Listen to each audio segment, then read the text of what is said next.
तो hello traders, फिर से आ चुके हैं हम निफ्टी 50 के चार्ट पर। बात करेंगे कल के लिए, कल मार्केट कैसा रह सकता है। एनालिसिस प्रिडिक्शन जो भी है कर लेंगे।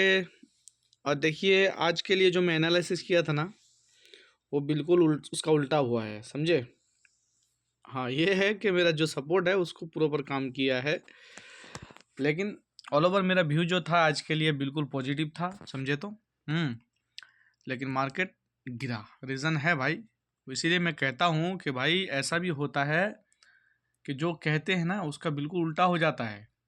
क्योंकि अभी कुछ कहना मुश्किल है, कि अभी हम कुछ कहेंगे, अभी सुबह देखो मार्केट ओपनिंग से पहले कोई न्यूज़ आ गया उल्टा उल्टा सीधा, उसका उल्टा हो जाएगा फिर। तो यही क्या कारण है वो बात कर लेंगे। चलो पहले चेक कर लेते हैं कि FIDIs की क्या एक्टिविटी है, फिर आगे बढ़ते हैं, ठीक है, फिर डिस्कशन करेंगे। देखिए, आज फिर से कैश में FI जो है 3262 करोड़ की सेलिंग कर रखी है। लगातार 9 दिन से फिर जो है ना DIs वाले FIs वाले सेलिंग करते जा रहे हैं, ठीक है। 9 दिन से लगातार फिर ये कहानी हुई है। उससे पहले 1-2 दिन भी बाइंग आई थी, मतलब कंटिन्यूसली 9 दिन से FIs वाले जो है बेच के निकल रहे हैं, ठीक है। उसी जगह DIs वाले 4232 करोड़ की खरीदारी कर रखी है। फ्यूचर में क्या है, फ्यूचर की कहानी क्या है, फ्यूचर में भी बिक्री कर रखी है, 479 करोड़ की बिक्री कर रखी है फ्यूचर में। ऑप्शन में भी बिकवाली है, 7706 करोड़ की बिकवाली है, ठीक है। तो ऑल ओवर यहाँ सिर्फ सेलिंग ही दिख रहा है, और पॉजिटिव यही है कि DIs खरीद रहा है, ठीक है। यहाँ पे भी नेगेटिव है, लेकिन पॉजिटिव यह है कि DIs खरीद रहा है। देखते हैं इसका क्या असर दिखता है। देखिए, कारण वही है, टैरिफ, ठीक है। टैरिफ के कारण ही मार्केट आज फिर से सेलिंग प्रेशर बनी है, और ग्लोबली मार्केट में ज़्यादातर देखा जाए तो मैक्सिमम मार्केट में सेलिंग प्रेशर है। जब दुनिया में अनसर्टेनिटी रहेगा तो भाई गोल्ड सिल्वर ये सब का भी वैल्यू, कीमत बढ़ती है, ठीक है। ये इसका भी डिमांड बढ़ती है। तो सिल्वर और गोल्ड में भी अच्छी खासी बाइंग है, ठीक है। और महंगा हो रहा है और गरीब लोग खरीद नहीं पाएंगे ठीक है। तो कहानी वही है। मैं आज के लिए पॉजिटिव था, लेकिन यही है कि एक न्यूज़ आ गई, ट्रम्प जो है टैरिफ लगाएगा किसके, यूरोप के 8-9 कंट्रीज़ ऐसे हैं जो उनके ऊपर वो 10% टैरिफ लगा चुका है। अगर मामला ऐसा ही रहा तो फरवरी में लग गया, उसके फरवरी मार्च में भी ये लोग जो है ना 25% तक भी कर सकता है। क्यों? इसको चाहिए ग्रीनलैंड, और ग्रीनलैंड देने के लिए ये यूरोपियन जो कंट्री है ये सहमत नहीं है कि भाई मत ले, ये हमारे अंदर में रहने दे, है पहले से, अब तू इसको मत छीन। तो ये बंदा इतना घातक है, ख़तरनाक हो चुका है कि भाई ये बस दूसरों के ऊपर हमला कर रहा है, ठीक है, और टैरिफ पे टैरिफ लगा रहा है। ये मार किसी को नहीं रहा है, ये प्यार से मार रहा है, टैरिफ के जरिए मार रहा है ये, ठीक है। ये है टैरिफ वार चल रहा है अभी। तो यही कहानी है भाई। अचानक ये जब खबर आई रात में, तो भाई मार्केट तो गिरना ही है। वैसे मार्केट का आज व्यू जो है ना पॉजिटिव था, लेकिन न्यूज़ ऐसा आया कि मार्केट गिरना तय हो गया, ठीक है। तो यही कहानी है, इसलिए कहते हैं जो कहा जाता है वीडियो में वो उसके ऊपर ध्यान ना दीजिए तो बेटर रहेगा, ठीक है। जो लाइव में दिखता है उसी के ऊपर काम करना होता है। और रिलायंस का भी मैं कल बता भी दिया था कि रिलायंस का भी कोई बहुत ज़्यादा पॉजिटिव नहीं है, बिल्कुल फ्लैट है वो भी कहानी, ठीक है। रिवेन्यू तो उसका अच्छा है लेकिन प्रॉफिट नहीं है। तो वही कहानी है भाई, अब क्या करोगे, होता है ऐसा। वैसे भी टैरिफ पे टैरिफ है, अभी धमकी पे धमकी मिल रहा है। तो ये रही कहानी, इसी कारण मार्केट गिरा है। और मैं जब देखा कि बाप रे, क्रिप्टो मार्केट में भी बाप रे, लाल लाल लाल लाल, ठीक है।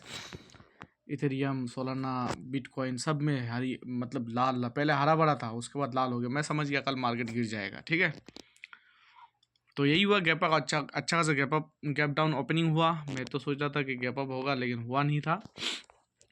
तो यही रही कहानी मिला जुला के। अब कल क्या, कल भी गिरेगा मार्केट, अब कल भी गिरेगा भाई, वही दिख रहा है। कैंडल भी अच्छी खासे वो रेड कैंडल बनी है, 42 कैंडल है, ठीक है। मार्केट कल भी गिरेगा, लेकिन ये है हाँ, जैसे अभी गिफ्ट निफ्टी पॉजिटिव है, अभी तो पॉजिटिव है।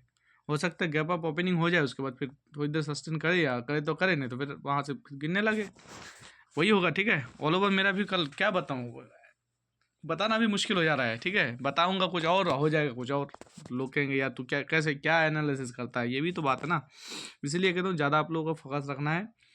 वैसे न्यूज़ पॉजिटिव कुछ नहीं है, ठीक है। जैसा पड़ा था वैसा ही है। अभी टैरिफ का मामला 1-2 दिन मार्केट तो उसको लेगा ना भाई, 1-2 दिन लेगा। जैसे आज लिया है नेगेटिव है, कल भी नेगेटिव रहेगा मार्केट, कल भी बेयरिश रहेगा। तो ये रही कहानी। हाँ, एक बात ध्यान रखने वाली है कि हमें क्या काम करना है, हमें इंडिकेटर लगाना है ढंग का, सपोर्ट रेजिस्टेंस प्रॉपर फॉलो करना है, और लाइव न्यूज़ क्या आती है ड्यूरिंग मार्केट वो भी चेक करना ज़रूरी रहता है, ठीक है। तभी ट्रेड कर पाएंगे। तो चलो मैं मार्क कर देता हूँ कल के लिए। वैसे मेरा व्यू अगर जानना चाहोगे तो मैं कल के लिए बेयरिश हूँ, ठीक है। कहानी वही बनी है, पॉजिटिव की कहानी अभी नहीं बन रही है। हाँ, एक कारण और था, मैं कल भी बताया था कि भाई रुपया कमज़ोर हो रहा है, अच्छा खासा कमज़ोर हुआ है, ठीक है। 91 को भी तोड़ दिया था आज। तो वही बात है कि रुपया भी कमज़ोर है, और टैरिफ का मामला तो वो तो नेगेटिव है ही है सबके लिए, ठीक है। पूरे वर्ल्ड के लिए नेगेटिव है। तो ये बड़ी बड़ी कहानी है। रिलायंस के ऊपर भरोसा था तो वो भी तो ऐसा ही रिजल्ट आया, मत पूछिए। आज भी कुछ कंपनीज का आया है तो वो भी कुछ ठीक नहीं आया है, ठीक है। वैसे कल के लिए मेरा भी वही नेगेटिव रहेगा भाई, ठीक है। नेगेटिव हूँ कल के लिए मैं। और देखिए, मैं हर वीडियो में ये कहता हूँ, ये वीडियो ओनली मैं अपना एक्सपीरियंस जो है ना, मेरे दिल में जो रहती है बात, और जो मुझे दिखता है मैं उसी हिसाब से बात कर देता हूँ वीडियो के माध्यम से, ठीक है। मेरी बातों को आप लोग बिल्कुल सीरियसली ना ले भाई। पैसा है भाई, पैसे को रिस्पेक्ट करिए, ठीक है। पैसा बहुत इंपॉर्टेंट है, पैसे के ऊपर कुछ है ही नहीं अभी, ठीक है। तो अपना पैसा बचा करके काम करिए। ट्रेडिंग नहीं करना आता सीखिए समझिए, उसके बाद ट्रेडिंग में उतरिए, पेपर ट्रेडिंग कीजिए, बहुत सारे आपके पास ऑप्शन है। हाँ, सीखिए समझिए, उसके बाद ट्रेडिंग में आइए। ये video only for education purpose के लिए मैं डालता हूँ, ना कि कोई बाय और सेल का मैं जो रिकमेंडेशन करूँगा आपको, ऐसा कुछ नहीं है, ठीक है। तो ध्यानपूर्वक काम कीजिए, मैं तो यही चाहता हूँ। मैं खुद एक ट्रेडर हूँ भाई, मैं ट्रेडर की फीलिंग्स को समझता हूँ। बहुत सारे ऐसे भी ऐसे ट्रेडर हैं, मेरे से बात होती है कि भाई चोरी छुप के ट्रेड करते, नहीं होता ऐसे ट्रेड मेरे भाई, ऐसे ट्रेड नहीं किया जाता है, ठीक है। चोरी छुप के क्यों करोगे, ये एक बिजनेस समझ करके करो ना। चलो ठीक है, मैं मार्क कर देता हूँ कल के लिए कहाँ तक क्या होगा। देखिए, मैं निफ्टी 50 में मार्क कर चुका हूँ। वैसे कल एक्सपायरी है, संभावना तो पॉजिटिव रहेगा, संभावना कम है। हाँ, गैप अप ओपनिंग होगा, उसके बाद मार्केट गिरेगा, ध्यान रखना। तो फर्स्ट सपोर्ट रहेगा 25,544, इसको तोड़ेगा, आराम से तोड़ेगा, वो तो देखने को मिल ही जाएगा। उसके बाद आएगा 25,445, ठीक है। यहाँ से बाइंग आ सकती है, ठीक है, क्योंकि यहाँ से बहुत बार सपोर्ट लिया है और एक मजबूत सपोर्ट भी है। ये 25,445 मजबूत सपोर्ट है। इसको अगर तोड़ देता है या इसके नीचे सस्टेन करता है तो भाई 25,317 तक मार्केट दिख जाएगा कल। लेकिन पॉसिबिलिटी कम है कितना गिर जाए, लेकिन हो सकता है अगर इसको तोड़ दे या सस्टेन करे इसके नीचे, तो समझ लेना कि 25,317 तक मार्केट आ जाएगा, ठीक है। और रेजिस्टेंस की बात करूँ, 25,621 फर्स्ट रेजिस्टेंस है। इसको तोड़ता है, अगर तोड़ देता है किसी तरह हिल डुल के, तो 25,721 तक भी मार्केट आएगा, यानी 100 पॉइंट के मैं गैप रखा हूँ। अगर इसके ऊपर सस्टेन पॉसिबिलिटी तो बिल्कुल कम है, अगर इसके ऊपर भी सस्टेन करता है तो 25,797, इसके ऊपर तो मैं नहीं सोचता कि जाएगा, ठीक है। तो बाय ऑन डिप रहेगा 25,445 में। अगर 25,721 तक मार्केट जाता है तो यहाँ से फिर मार्केट अपवर्ड साइड जा सकते हैं, ठीक है। तो ये रही निफ्टी 50 की कहानी। चलते हैं बैंक निफ्टी में।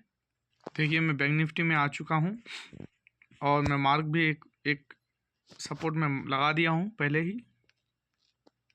आगे मैं कर देता हूँ फिर बताता हूँ, ठीक है। यहीं तक रहेगा।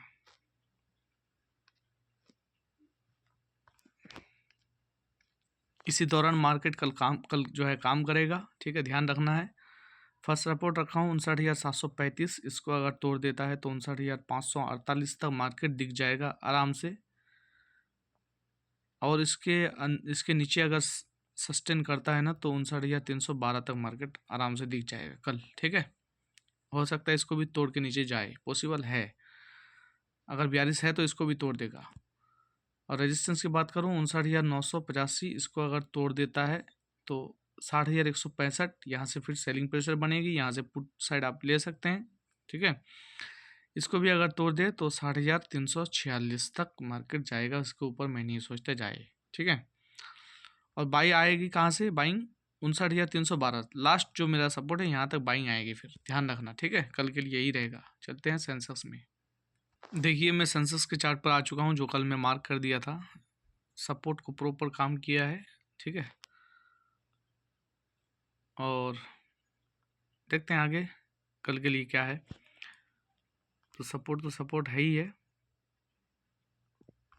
इसको थोड़ा चेंज करना पड़ेगा। चलो मैं कर देता हूँ पॉज करके। देखिए मैं कल के लिए मार्क कर चुका हूँ। फर्स्ट सपोर्ट रखा हूँ 83,105। इसको अगर तोड़ देता है तो 82,878 तक मार्केट आ जाएगा, ठीक है। यहाँ से आपको देखना है कि यहाँ से फिर अगर बुलिश कैंडल बनती है 2, तो समझ लीजिए मार्केट अप साइड जाएगा यहाँ से, ठीक है। अगर माहौल ख़राब रहा तो इसको भी तोड़ के 82,667 तक मार्केट आ जाएगा, ठीक है। अगर कहानी और गड़बड़ाई तो इसको भी तोड़ के नीचे जा सकता है। वैसे मेरा व्यू कल के लिए नेगेटिव रहेगा, ठीक है। और रेजिस्टेंस की बात करूं तो 83,444 गैप अप ओपनिंग होने के बाद अगर इसके ऊपर सस्टेन करता है तो 83,710 तक जाएगा, ठीक है। अगर माहौल कुछ अच्छा पॉजिटिव न्यूज़ आ जाता है तो समझ लीजिए कि 84,014 को भी क्रॉस कर देगा। अभी मार्केट को सिर्फ एक खुशी की खबर चाहिए, ठीक है, भागने के लिए अपसाइड। मार्केट को तेज़ी होने के लिए कुछ थोड़ा बहुत पॉजिटिव न्यूज़ चाहिए, मार्केट आराम से निकल जाएगा। लेकिन वैसा न्यूज़ कुछ आ नहीं पा रहा है, ठीक है, क्योंकि माहौल ही ख़राब बना रखा है। सारे कारण ट्रम्प ही है आज के दौर में। तो आज के लिए इतना ही। Thank you very much.